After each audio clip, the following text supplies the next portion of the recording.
Kegiatan Car Free Day CFD di kawasan lapangan Niti Mandala Renon Denpasar kembali dipadati pengunjung pada Minggu pagi. Selain berolahraga dan bersantai bersama keluarga, salah satu menu pilihan yang wajib dicoba di area kuliner Car Free Day kali ini adalah bubuh Bali kremes, makanan tradisional Bali yang kini tampil dengan sentuhan kekinian.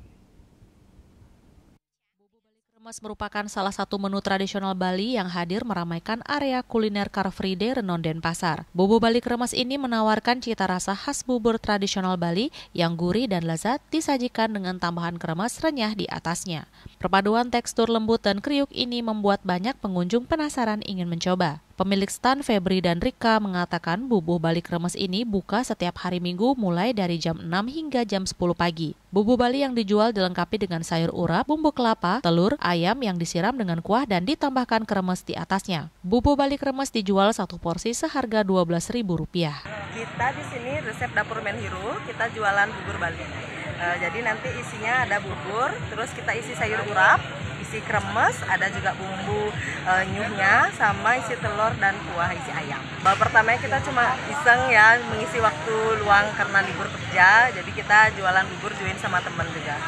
Karena kita isi kremes, kalau bubur orang lain itu kan kadang nggak isi kremesnya, cuma sayur sama ayam mungkin ya. Kita di sini ada kremesnya seperti kasabanan, ya, sama kita ada juga bubur bumbunya nyuhnya warna hitam, dia diisi bumbu Bali juga. Bumbunya untuk nyuhnya kita ada kelapa yang kita tunuh, kalau bahasa Balinya kita tunuh, lalu kita isi bumbu, lalu kita goreng lagi. Kita juga selain jualan bubur, kita kalau online jualan es buah, jualan es lilin, sama es rujak. Jadi nanti ordernya bisa via WA atau via DM bisa. Semoga kedepannya bubur kita selalu laris dan juga ramai pengunjungnya ya di sini di CFD. Selain bubur Bali kremes, berbagai stan kuliner lainnya turut meramaikan Car Free Day Renon, mulai dari aneka kopi, jus segar hingga jajanan tradisional seperti laklak dan pisang rai. Dengan adanya inovasi kuliner seperti bubur Bali kremes diharapkan dapat menjadi salah satu menu pilihan yang memperkaya cita rasa lokal di Bali. Bunga Widrayani, Bali TV.